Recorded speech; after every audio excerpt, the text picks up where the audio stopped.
Daí pessoal, sou o Jairo, professor de matemática do aulalivre.net. E hoje a gente vai para a nossa segunda aula de frações, né? Continuando da aula passada sobre que a gente finalizou com dízimas periódicas. E aí tu pode acompanhar com o teu material e com a tua apostila. Então, vocês devem estar lembrados da outra aula que a gente finalizou com a dízima composta, 9,3777 por aí vai. E aí eu preciso da fração geratriz. Lembrando que fração geratriz é a fração que determina a dízima, ou seja, que fazendo a divisão tu consegue a dízima periódica. Fazendo a letra A então, observa que a letra A ela vai ter uma resolução com um comportamento diferente do que a gente fez na aula anterior. Lembrando que o objetivo é o quê? Eliminar a repetição. Então, olha só, qual é a diferença da aula passada? Que a dízima periódica não inicia imediatamente após a vírgula, e por isso é dízima periódica composta. Então, eu tenho uma casa, que é o 3, que não faz parte do período, e aí depois vem a repetição. Como eu transformo isso em fração geratriz? Bom, primeiro eu trato de me livrar desse 3, ou seja, eu faço com que a vírgula anteceda, né, fique bem pertinho da repetição do período. Para fazer isso, então, vou igualar primeiro ao x, que é o que eu quero, a fração geratriz, e multiplico isso por 10, para fazer com que essa vírgula caminhe uma casa. Então, fazendo isso vezes 10, eu fico com 93,7777 por aí vai, e aqui 10 vezes x, 10x. Ok. Observa que agora a vírgula já está posicionada imediatamente anterior ao início do período. Agora eu faço o seguinte, eu desloco essa vírgula até envolver um dos períodos. Então eu vou multiplicar novamente por 10. Aí eu tenho aqui 937,777 e por aí vai. E aí 10 vezes 10, 100, fiquei com 100x. Lembrando que x é o meu objetivo, é a fração geratriz. Agora eu vou diminuir a terceira equação da segunda. Então, vou até armar aqui embaixo novamente. 937,77777 igual a 100x menos a anterior, 93,7777 e por aí vai. Isso é igual a 10x. Por que eu faço isso? Porque eu sei que depois da vírgula tem tudo 7, depois da vírgula tem tudo 7, aqui vai diminuindo, vai cancelar. Me sobra 937 menos 93. 7 menos 3 é 4. Aqui eu tenho 13 menos 9, 4. E aqui me sobrou 8. 844. Igual 100x menos 10x, 90x. Meu objetivo é o x, passa dividindo 844 sobre 90 igual a x. Então, essa é a fração geratriz. Quer dizer, se eu dividir 844 por 90, resulta 9,377777 e por aí vai. Ok? Claro que essa fração ela não é irredutível, eu ainda posso simplificá-la por 2, enfim. Mas essa fração, essa divisão resulta aquela dízima periódica. Ok? Vamos para o segundo exemplo. No segundo exemplo, vou usar o mesmo recurso.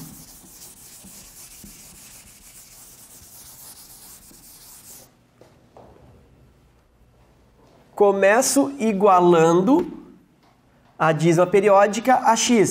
5,02, 4, 4, 4 e por aí vai. Observa de novo que o meu período inicia depois da vírgula. Eu tenho a vírgula, tenho duas casas e depois o período. Então, por isso, dízima periódica composta.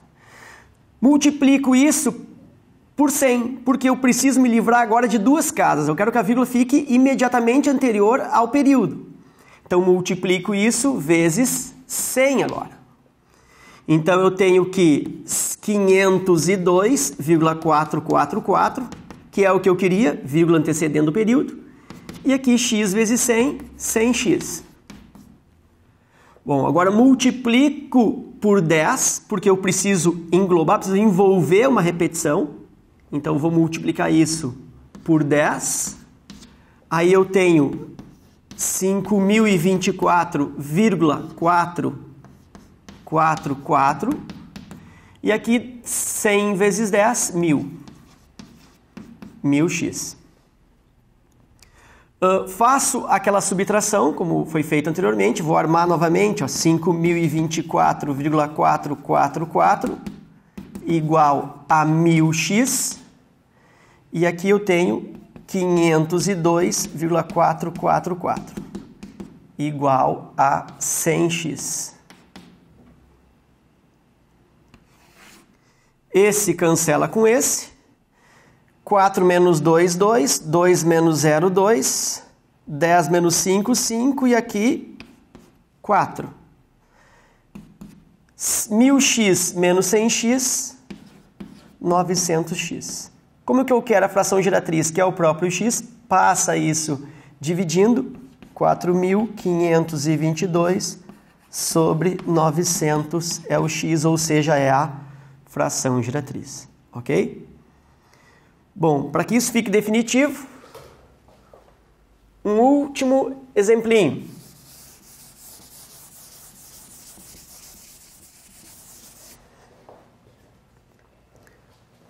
Oito,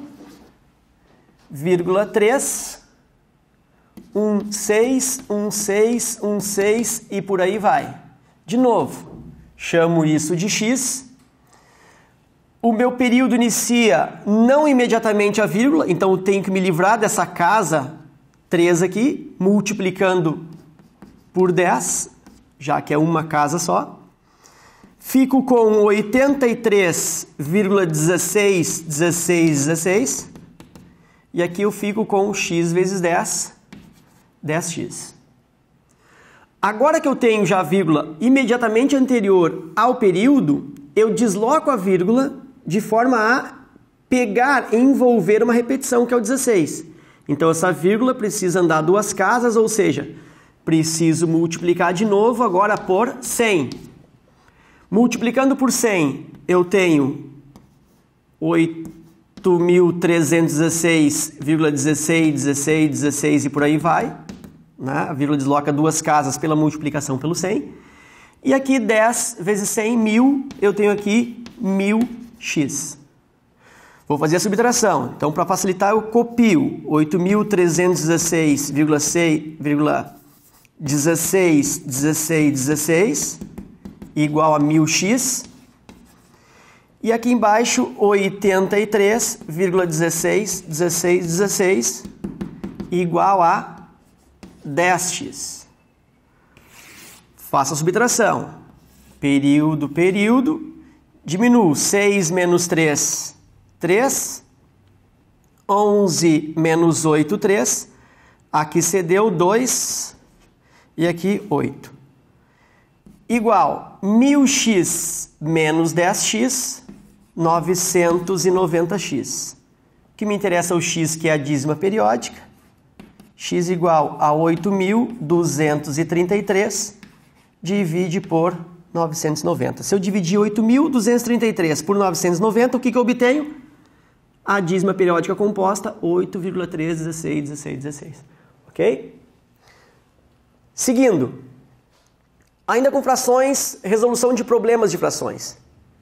Então, que a gente inicia primeiro com o raciocínio frações de quantidade. Então, fração de quantidade, conhecendo-se o total de coisas, total de objetos, total de pessoas, total de elementos, enfim. E depois, fração de uma quantidade onde eu não conheça o total. Então, conhecendo o total, eu preciso calcular 3/8 de 400. Quanto que é 3/8 de 400? Bom, eu posso fazer isso de várias maneiras. Eu posso pensar 1/8 de 400, quanto que é? 400 divide por 8, 50. Isso é 1/8. Como são 3/8, 3 vezes o 50, 150. Ok? Então eu posso pensar assim.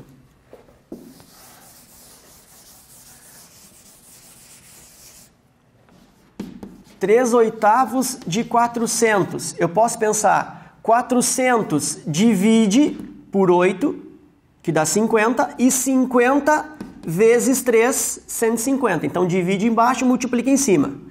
Então, 150. Ou eu posso pensar que é 3/8 vezes 400. Fração de alguma coisa é sempre a fração vezes essa alguma coisa. Fração de 3/8 de 400 é 3/8 vezes 400. 3/8 de 2/5. Fração de fração, 3/8 vezes 2/5 e assim por diante. Então, fração de alguma coisa multiplica essa fração por essa alguma coisa. Então, 3/8 vezes 400, 3 vezes 400 vai dar isso 1.200, dividido por 8 vai dar o mesmo 150. Então, tu opta em multiplicar a fração pelo valor ou divide embaixo e multiplica em cima. No outro exemplo, 2/5 de 30. Faça o procedimento. 30 divide por 5, 6. 6 vezes 2, 12. Então, 2/5 de 30 é 12. 30 divide por 5, 6. 6 vezes 2, 12. Ok? Fração de quantidade agora, desconhecendo-se o total. Quando eu preciso calcular o total. Então, imagina, 3/5 de alguma coisa é 12. Então, 3/5 de quanto que é 12?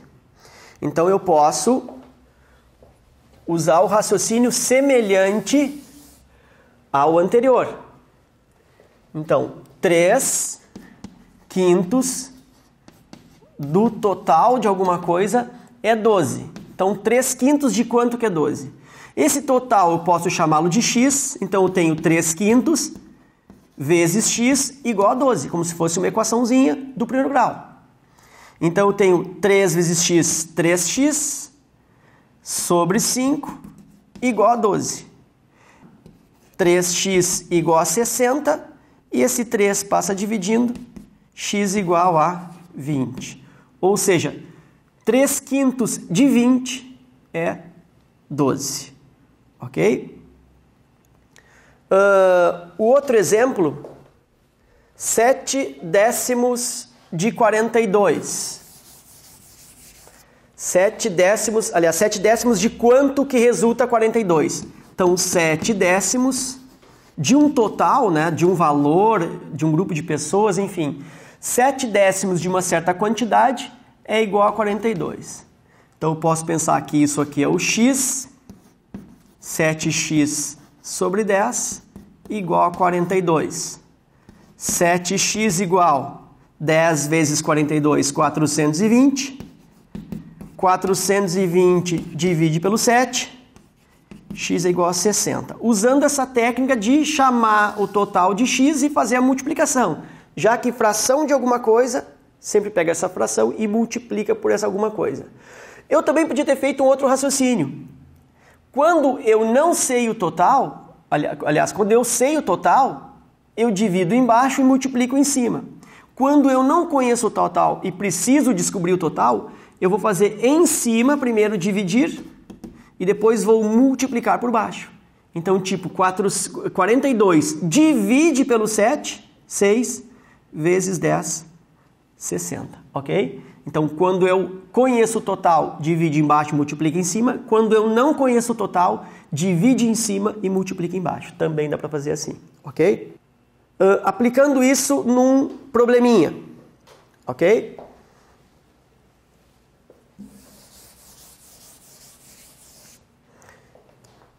Então diz assim, numa cidade existem 2 jornais, A e B. Uma pesquisa de opinião revelou que 2/5 dos entrevistados preferem o jornal A e 300 pessoas preferiam o jornal B. Nessas condições, o número de pessoas entrevistadas é... Observe que ele quer o total de pessoas entrevistadas, então eu não sei o total. O que eu sei? São 2 jornais e eu sei que 2/5 preferem, gostam, leem o jornal A. E sei que 300 pessoas fazem o quê? Leem o jornal B.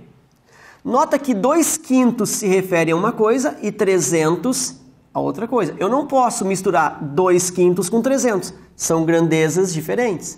Jornal A, jornal B. Por outro lado, se 2/5 preferem o jornal A, Qual é a fração que representa o jornal B? Ora, se 2/5 leem o jornal A, quem lê o jornal B representa a fração de 3/5. Isso por quê? Lembrando da representação de frações da aula anterior. Eu tenho aqui 2/5 jornal A e A. O que está me sobrando? 3/5 para o B. B, B e B. Então, 2/5 jornal A, automaticamente 3/5 jornal B. Agora eu posso armar a igualdade. 3/5 do X, ou do total, que é o que está perguntando, significa o quê? Significa 300. Como eu quero descobrir o total, vou usar a regrinha. Divide em cima e multiplica para baixo. 300 divide por 3, 100. 100 vezes 5, 500. Qual é o total de pessoas, então, entrevistadas? 500 pessoas, letra C, ok? Bem simplesinho esse problema, ok? Então, essa foi nossa segunda aula de frações. Espero que vocês tenham aproveitado e gostado.